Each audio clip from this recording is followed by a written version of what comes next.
हिमालय के निचली पहाड़ियों की तलहटी में एक ऋषि अपनी कुटिया बनाकर रहा करते थे। वे पुराने भारतीय आयुर्वेद और योग के विशेषज्ञ थे। बहुत दूर दूर से लोग उनके पास अपना इलाज करवाने आते। ऋषि आयुर्वेदिक और यौगिक पद्धति से रोगी का उपचार करते और ज़्यादातर लोगों की बीमारियों को जड़ से खत्म कर देते। ऐसे ही एक दिन ऋषि के आश्रम में एक व्यक्ति आता है और कहता है, मुनिवर, मैं यहाँ पास के ही गांव का जमींदार हूँ। मेरा काम ही ऐसा है कि मुझे दिन के ज़्यादातर समय बैठे रहना पड़ता है। ज़्यादा शारीरिक मेहनत ना करने की वजह से मेरा मोटापा बढ़ गया है और तरह तरह की बीमारियों ने मेरे शरीर में घर कर लिया है। मेरे घर में खाने के लिए तो स्वादिष्ट से स्वादिष्ट व्यंजन है, लेकिन मैं उन्हें खा नहीं सकता। अब तो मेरा मोटापा इतना बढ़ गया है कि मुझे उठने, बैठने और चलने में भी तकलीफ होती है। तो क्या आप मुझे कोई ऐसा तरीका बता सकते हैं जिससे ज़्यादा मेहनत ना करके भी मैं अपने शरीर को स्वस्थ रख सकूं और इन तमाम बीमारियों से छुटकारा पा सकूं? ऋषि ने कहा, बिल्कुल, ऐसा तरीका भी है। इसके लिए तुम्हें सबसे पहले अपने शरीर में जमी गंदगी को बाहर निकालना होगा। जैसे ही तुम्हारे शरीर में जमी गंदगी बाहर निकलेगी और तुम्हारा शरीर अंदर से साफ होगा तो तुम्हारा वजन अपने आप कम होना शुरू हो जाएगा, त्वचा साफ हो जाएगी और तुम खुद को पहले से बहुत ज़्यादा ऊर्जावान महसूस करोगे। सबसे पहले तो तुम ये समझो कि जब हम कुछ खाते हैं तो उसका हमारे शरीर के अंदर जाकर होता क्या है। पहले तो खाना हमारे पेट में जाता है, जहाँ पर वो टूटता है। फिर हमारी छोटी आंत में, जहाँ से भोजन की जरूरी चीज़ें हमारा शरीर अवशोषित करता है। फिर बड़ी आंत से होता हुआ वो मल के रूप में शरीर से बाहर निकल जाता है। लेकिन क्या हर तरह के भोजन को, इस चक्र को पूरा करने में एक समान समय लगता है? नहीं।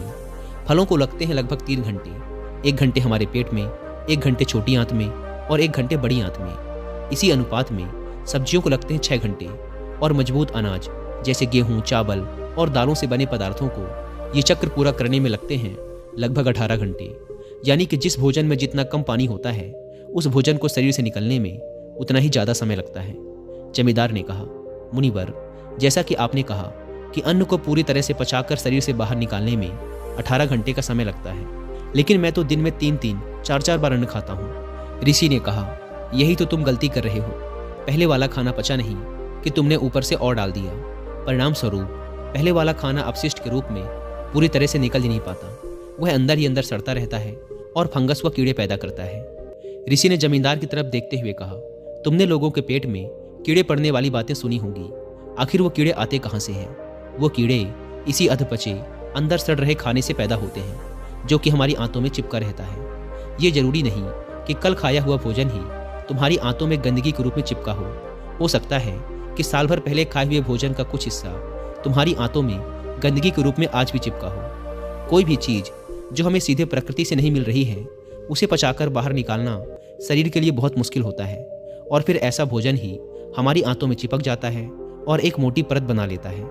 देखो, हम जो भी खाते हैं उसे पचाकर हमारी आंतों की दीवार द्वारा अवशोषित कर लिया जाता है और फिर हमारे रक्त में भेज दिया जाता है। लेकिन अगर हमारी आंतों की दीवार में गंदगी जमा है तो फिर भोजन के रस के साथ वो गंदगी भी अवशोषित हो जाती है और हमारे रक्त में मिल जाती है और फिर रक्त के द्वारा हमारे शरीर के सभी अंगों तक पहुंचकर उनके काम में बाधा उत्पन्न करती है और इसी बाधा को हम अलग अलग बीमारी का नाम दे देते हैं।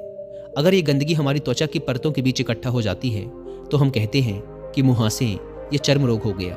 अगर ये गंदगी गांठ बनकर हमारे गुर्दों या पेट के किसी हिस्से में जम जाती है तो हम इसे कहते हैं पथरी। इसी तरह से मोटापा। अगर तुम्हें वजन कम करना है तो शरीर में से इस गंदगी को निकालना पड़ेगा।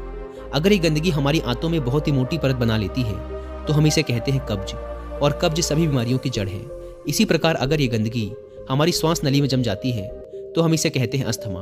तो असल में कहने का अर्थ ये है कि ये गंदगी ही हमारी सभी बीमारियों की जड़ है और हम अगर इस गंदगी को शरीर से बाहर निकाल दें तो हम अपनी सभी बीमारियों से छुटकारा पा सकते हैं, क्योंकि जो शरीर अंदर से साफ है उसमें कोई बीमारी हो ही नहीं सकती। ऋषि ने अपने शरीर की तरफ इशारा करते हुए कहा, हमारा ये शरीर इस प्रकृति के सबसे उत्तम बनावट और कीमती उपहार है। कुछ समय पश्चात हम इस शरीर को माँ प्रकृति को वापस लौटा देंगे। तो हम सबकी ये जिम्मेदारी है कि जब तक ये शरीर हमारे पास है हम इसे साफ और स्वस्थ रखें और इसे वैसे ही वापस लौटाएं जैसा माँ प्रकृति ने हमें ये दिया था। वैसे दोस्तों, शरीर के ही साथ मन को भी स्वस्थ रखना उतना ही ज़रूरी है और इसके लिए मैं प्रेफर करता हूँ मेडिटेशन एंड बुक्स। लेकिन बुक्स को पढ़ने की बजाय मैं उन्हें सुनना पसंद करता हूँ और इसके लिए मैं यूज़ करता हूँ कुक एफ एम ऐप। जिनको नहीं पता, कुकू एफएम इंडिया का सबसे बड़ा ऑडियो शो प्लेटफॉर्म है और इस वीडियो को बनाने का आइडिया भी मुझे कुकू एफएम पर एक ऑडियो बुक सुनने के दौरान ही आया था, जिसका नाम है improve your digestion system with yoga. पिछले 1.5 साल से मैं अपना नॉलेज बढ़ाने के लिए कुकू एफएम को सुनता आ रहा हूँ। मेरा इस प्लेटफॉर्म को यूज़ करने का एक कारण ये भी है कि मैं इसमें अपनी मनपसंद लैंग्वेज में ऑडियो बुक्स को सुन सकता हूँ और इसके चैप्टर वाइज एक्सप्लेनेशन की हेल्प से हर चैप्टर के शॉर्ट में नोट्स भी बना सकता हूँ। अगर आप भी उन लोगों में से हैं जो लगातार अपनी नॉलेज को बढ़ाते रहना चाहते हैं तो मैं पर्सनली आपको सजेस्ट करूंगा कि आप कुकू एफएम ऐप का यूज़ जरूर करें। और अगर आप हमारा कूपन कोड WI50 यूज़ करते हैं तो आपको इसके एनुअल सब्सक्रिप्शन पर मिलेगा सीधा 50% का डिस्काउंट। ऐप को डाउनलोड करने की link description and first comment पर मिल जाएगी। ऋषि ने आगे कहा, लाखों सालों से इंसान सीधे प्रकृति से प्राप्त पदार्थों को खाते आए हैं, इसीलिए इंसानी पाचन तंत्र भी इसी के अनुकूल विकसित हुआ है। यानी कि बना तो हमारा शरीर कच्चे प्राकृतिक पदार्थों के लिए था, लेकिन अपने स्वाद के चक्कर में हमने इसमें बहुत सी गंदगी डालनी शुरू कर दी है। तो तुम्हारा पहला काम तो शरीर में जमी इस गंदगी को बाहर निकालना है और फिर दूसरा काम उसमें सही भोजन डालना है। जमींदार ने कहा, लेकिन मुनिवर, शरीर से गंदगी को बाहर निकालना कैसे है? ऋषि ने कहा, इसके लिए जो तुम्हें पहला काम करना है वो है रोज 16 घंटे का उपवास। ऋषि ने जमींदार के चेहरे की तरफ देखते हुए कहा, 16 घंटे के उपवास का नाम सुनकर डर मत जाना, तुम ये बहुत आसानी से कर सकते हो। देखो, जो शक्ति हमारे अंदर से गंदगी को निकालेगी, वजन कम करेगी, बीमारी ठीक करेगी, वो हमारे अंदर ही है। वो किसी दवाई या औषधि में नहीं है। और उपवास करके हम उस शक्ति को उसका काम करने का समय देते हैं। देखो, जब किसी व्यक्ति की हड्डी टूटती है तो हम उसे बाहर से बांध देते हैं, उस हड्डी को एक जगह पर स्थिर रखने के लिए, उसे आराम देने के लिए। और कुछ दिनों बाद वो हड्डी अपने आप ही जुड़ जाती है। ऐसा तो नहीं था कि हमने उस हड्डी को जोड़ने के लिए उस पर कोई दवा लगाई थी। तो फिर उस हड्डी को जोड़ा किसने? उसे जोड़ती है हमारे अंदर मौजूद प्राण शक्ति। ये प्राण शक्ति बहुत ताकतवर होती है। सोचो, अगर ये प्राण शक्ति हमारी हड्डी जोड़ सकती है तो क्या ये हमारे अंदर की गंदगी को बाहर नहीं निकाल सकती? क्या ये पथरी को नहीं तोड़ सकती? जरूर कर सकती है। जब प्राण शक्ति अपना काम करना शुरू करती है तो ये किसी भी बीमारी को ठीक कर सकती है, फिर चाहे वो बीमारी कहीं भी हो और कितनी ही पुरानी क्यों ना हो। सबसे पहले तो तुम प्राण शक्ति के काम करने का तरीका समझो। प्राण शक्ति एक समय में केवल एक ही काम को अच्छे तरीके से कर सकती है, या तो भोजन को पचाने का काम या फिर शरीर की आंतरिक मरम्मत और इलाज का काम। लेकिन दुर्भाग्य से ज़्यादातर लोग हर समय खाते ही रहते हैं और वो इस प्राण शक्ति को अपना दूसरा काम करने का समय ही नहीं देते, क्योंकि जैसे ही भोजन हमारे अंदर जाता है प्राण शक्ति उस भोजन को पचाने के काम में लग जाती है। हमने सुबह नाश्ता किया, प्राण शक्ति उसे अच्छे से पचा नहीं पाती कि हमने दोपहर का खाना खा लिया, वो भी नहीं पचा, और हमने शाम को फिर कुछ खा लिया, वो भी नहीं पच पाया, और हमने रात का खाना खा लिया। इस तरीके से प्राण शक्ति 24 घंटे और 7 दिन बस खाने को पचाने में ही लगी रहती है। उसे कभी भी शरीर की बीमारियों का इलाज करने और शरीर में जमी गंदगी को बाहर निकालने का समय ही नहीं मिल पाता। तो अगर हम चाहते हैं कि प्राण शक्ति हमारे शरीर पर भी अपना काम कर सके तो हमें रोज कुछ समय के लिए उसे भोजन को पचाने के काम से मुक्त रखना होगा। और ऐसा हम कर सकते हैं 16 घंटे उपवास रखकर। अगर तुम रात को 8 बजे अपना खाना खाते हो तो कोशिश करो कि सुबह 12 बजे तक कुछ भी ना खाओ। अगर तुम सुबह 12 बजे तक भूखे नहीं रह सकते तो तुम सुबह नाश्ते में कोई जूस या नारियल पानी ले सकते हो। अगर तुम्हारा काम ऐसा है कि तुम्हें 12 बजे के पहले भोजन करना ही पड़ता है तो तुम रात में जल्दी भोजन कर सकते हो, जैसे कि शाम को 6 बजे। फिर तुम सुबह 10 बजे के बाद अपना भोजन कर सकते हो। तुमने सुना होगा कि हमारे पूर्वज अपना रात का भोजन सूरज डूबने से पहले ही कर लेते थे।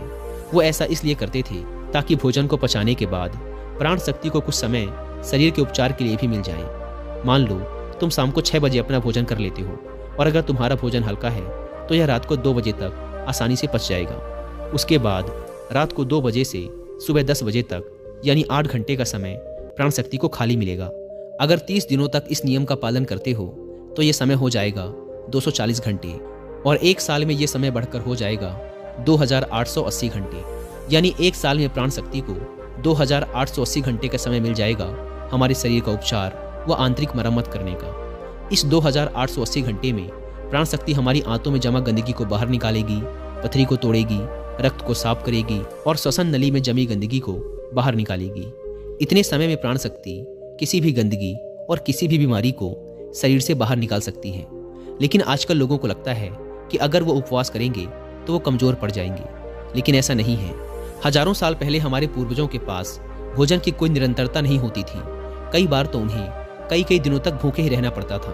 तो यह इंसानी शरीर विकसित ही ऐसे हुआ है कि इसे समय समय पर उपवास करने की आदत है। अजीब बात तो ये है कि हम हर समय कुछ न कुछ खाते ही रहें। हमारे कुछ बुद्धिजीवी पूर्वज इस बात को समझते थे कि अगर किसी व्यक्ति को उपवास करने के लिए कहा जाएगा तो वो नहीं करेगा।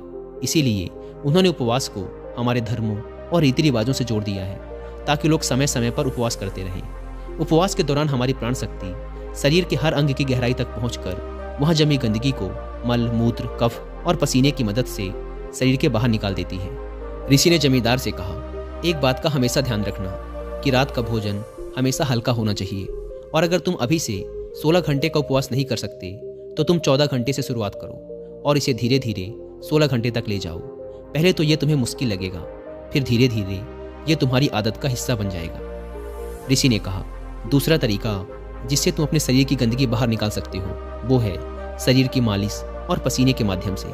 जब हम कम से कम हफ्ते में 3 बार तेल से अपने शरीर की अच्छी तरह मालिश करते हैं तो इससे हमारे रक्त की गति तेज होती है और यह गतिशील रक्त अपने साथ नसों में जमी गंदगी को बहाकर गुर्दों तक ले जाता है, जहां से इस गंदगी को मल मूत्र के द्वारा शरीर के बाहर निकाल दिया जाता है। इसी प्रकार जब कोई व्यक्ति कड़ी मेहनत करता है तो उसके शरीर में जमी गंदगी और चर्बी पसीने के रूप में बाहर निकल जाती है। ऋषि ने आगे कहा, स्वस्थ रहने के लिए शरीर से गंदगी निकालकर उसमें सही भोजन डालने की जरूरत होती है। अब मैं तुम्हें भोजन के 3 नियमों के बारे में बताने जा रहा हूँ। पहला नियम, अपने भोजन में कम से कम 40 से 50% जीवित भोजन शामिल करो। फिर चाहे ये फल हो, हरी सब्जियां, सूखे मेवे या अंकुरित अनाज, कुल मिलाकर ये पका हुआ नहीं होना चाहिए। ज़्यादातर लोग मरा हुआ भोजन खाते हैं और फिर वो स्वस्थ रहने की उम्मीद करते हैं। मरा हुआ भोजन करने का अर्थ ये है कि हम एक मृत वस्तु से जीवन निकाल रहे हैं, तो ये पहले हमारे शरीर से ऊर्जा लेगा, फिर ये हमें ऊर्जा देता है। भोजन को पचाने के लिए सभी जरूरी पाचक रस सिर्फ शरीर में ही नहीं होते, ये उस भोजन में भी पाए जाते हैं। लेकिन जब हम भोजन को पकाते हैं तो उसमें से बहुत से जरूरी पाचक रस नष्ट हो जाते हैं और जब हम बिना पाचक रस वाला भोजन खाते हैं तो हमारे शरीर को वो सभी पाचक रस फिर से बनाने पड़ते हैं जो नष्ट हो चुके हैं। लेकिन किसी भी व्यक्ति का पाचन तंत्र कितना ही अच्छा क्यों ना हो, वो उन सारे पाचक रसों को फिर से नहीं बना सकता जो नष्ट हो चुके हैं। वो बस कुछ हद तक उन्हें बना सकता है। दूसरा नियम, शुद्ध शाकाहारी भोजन खाएं, यानी ऐसा भोजन जो पेड़ों से आता है, ना कि जानवरों से। मांस, मछली या अंडा बिल्कुल ना खाएं। प्रकृति ने हमारे शरीर को जानवर खाने के लिए बनाया ही नहीं। तीसरा नियम, बासा या बहुत देर से रखा हुआ भोजन ना खाएं। भगवद गीता के 17वें अध्याय के 10वें श्लोक में भगवान श्री कृष्ण कहते हैं कि जो भोजन पका हो उसे पकने के 1 पहर यानी 3 घंटे के अंदर खा लेना चाहिए, क्योंकि 3 घंटे के बाद वो भोजन तामसिक हो जाता है, उसमें से प्राण जाने लगते हैं। इसीलिए भारतीय यौगिक संस्कृति में यदि पका हुआ भोजन 3 घंटे से अधिक देरी से रखा हुआ है तो उसे नहीं खाया जाता। हमारे पूर्वज भी इसी नियम का पालन करते थे, इसीलिए भोजन चूल्हे से सीधे उनके थाली में आता था। लेकिन आजकल ज़्यादातर लोग सुबह का भोजन शाम को और रात का बचा हुआ भोजन सुबह करते हैं और बहुत सी बीमारियों को निमंत्रण देते हैं। ऋषि ने जमींदार के चेहरे की तरफ देखते हुए कहा, अगर तुम इन नियमों का पालन करोगे तो तुम्हारी बीमारी भी ठीक हो जाएगी, तुम स्वस्थ रहोगे और कभी भी बीमार नहीं पड़ोगे। दोस्तों, उम्मीद है कि आपको वीडियो पसंद आई होगी। और हाँ, जाने से पहले एक बार फिर याद दिला दूं कि कुकू एफएम को डाउनलोड करने की link description and first comment पर दी गई है और 50% डिस्काउंट के लिए आप WI50 कूपन कोड का इस्तेमाल भी कर सकते हैं। धन्यवाद।